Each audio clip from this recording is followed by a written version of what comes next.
Hi, Taras Pluskin here, back at the Calypso Aquaculture Laboratory, and I once again have the honor and privilege of speaking to you before our robust and, knock on wood, wherever it is, consistent Tisochrysis lutea cultures.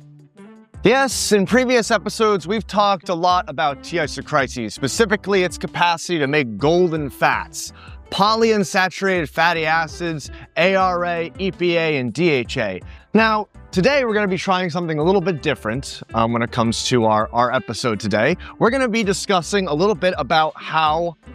Tisochrysis is actively being applied today in the world of aquaculture, and I want to take a quick opportunity to kind of share with you things that I hear about, things that get me excited in terms of what we can grow and how we can grow it, and be overall inspired by the efforts and successes of my fellow aquaculturists abroad. So today we're going to be going through 4 quick examples of how Tisochrysis is playing a role advancing aquaculture, specifically aquaculture directly related to the advancement of the reef aquarium industry. We'll go through these 4 examples across the world and how these wonderful golden cells are feeding and giving rise to wonderful aquaculture organisms, from clams all the way up to charismatic reef fish. One of the predominant reasons Tisochrysis was domesticated and selectively cultured in the first place in the 20th century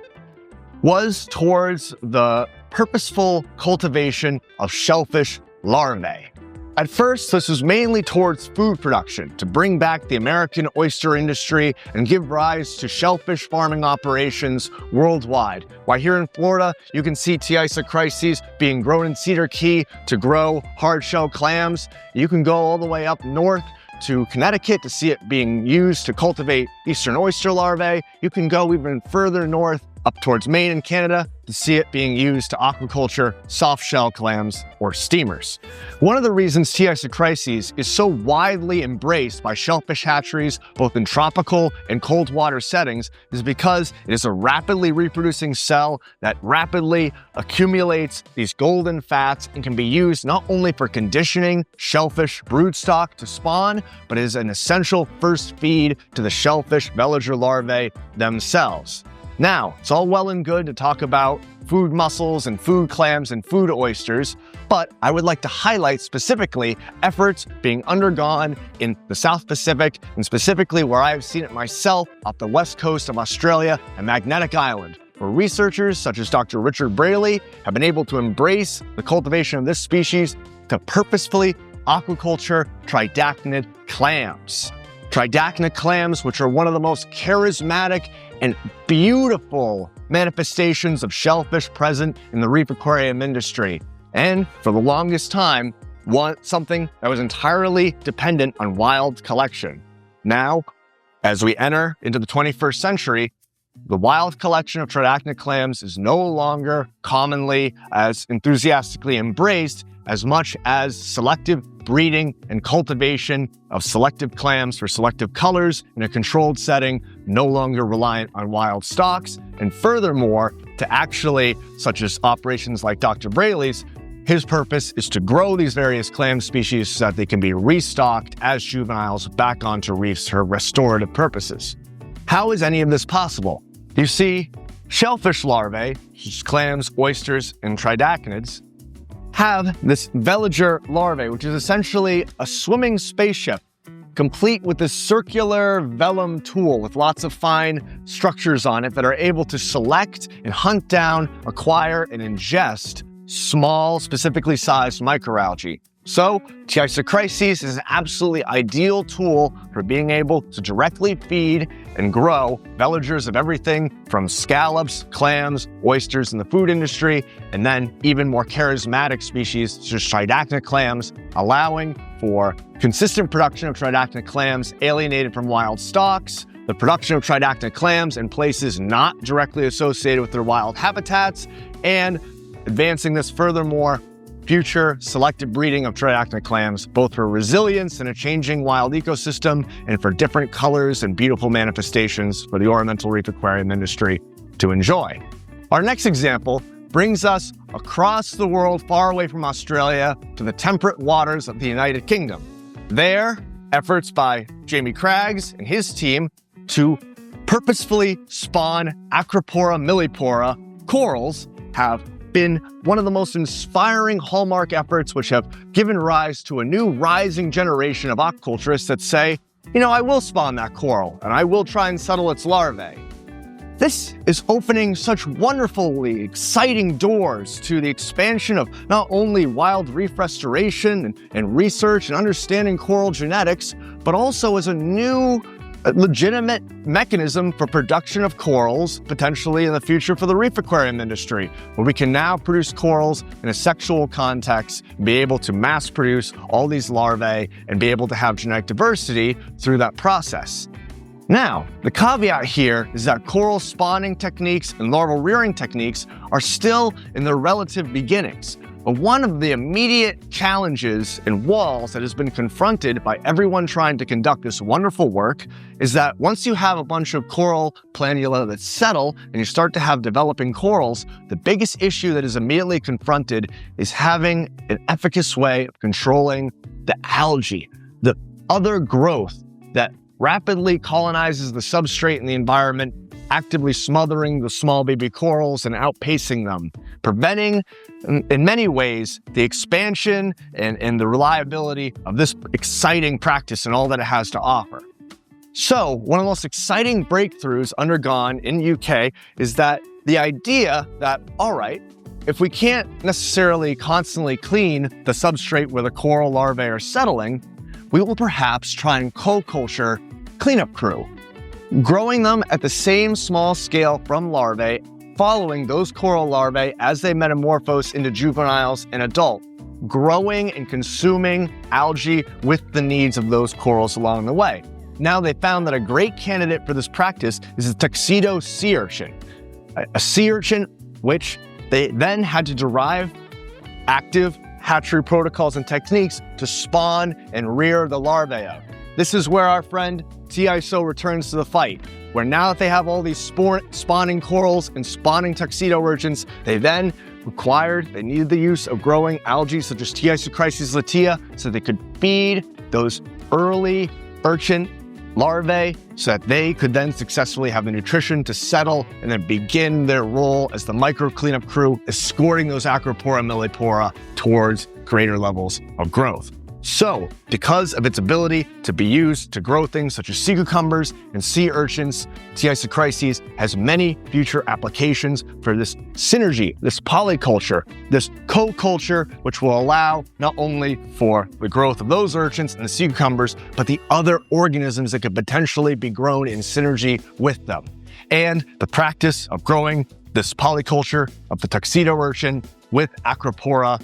larvae is potentially the next big revelation towards finding all these other successful couplings, which will expand the potential horizons of the reef aquarium industry to produce corals in a sexual way and grow a bunch of sustainable cleanup crew along with the process. It should be noted that not all marine larvae can directly ingest phytoplankton as a prey item. Many fish and invertebrate species cannot ingest microalgal cells when they hatch. They need something slightly bigger, something like a ciliate, a rotifer, the nauplii of a calanoid copepod. But it's not enough for these small marine larvae to just consume a prey item successfully, to take it in and slurp it down and consume it. You have to keep in mind, many of these larvae are born with an absolute clean gastrointestinal slate. They have very minimal gut microbiota. They have very minimal formation of all their various gut infrastructure. Very few of them have eyes when they hatch. So, when they ingest that first prey item, that first ciliate, that first rotifer, they, for their very survival, cannot ingest a wafer cookie. They must consume that prey item and have it gut-loaded with a sufficient amount of polyunsaturated fatty acids, cholesterols, pigments, other nutritional components, but fatty acids, specifically polyunsaturated fatty acids, ARA, EPA, and DHA, are an immediate nutritional limiting factor for the vast majority of these larvae, and they must consume sufficient amounts of it within hours, if not a day, of them hatching. This is where Tisochrysis enters the fight once again in a magical way where it can be applied towards not only the feeding and gut loading of different zooplankton such as rotifers, ciliates, and copepods, but has been actively embraced and this application has been brought to the next level over at facilities such as the Tropical Aquaculture Laboratory in Ruskin, Florida, into a practice we now know as golden water aquaculture. Green water aquaculture is the basic concept where you have your fish larvae suspended in a soup, your container, and is surrounded by algal cells, rotifers, and then various other zooplankton, all existing in the same general patch that they might experience in the wild.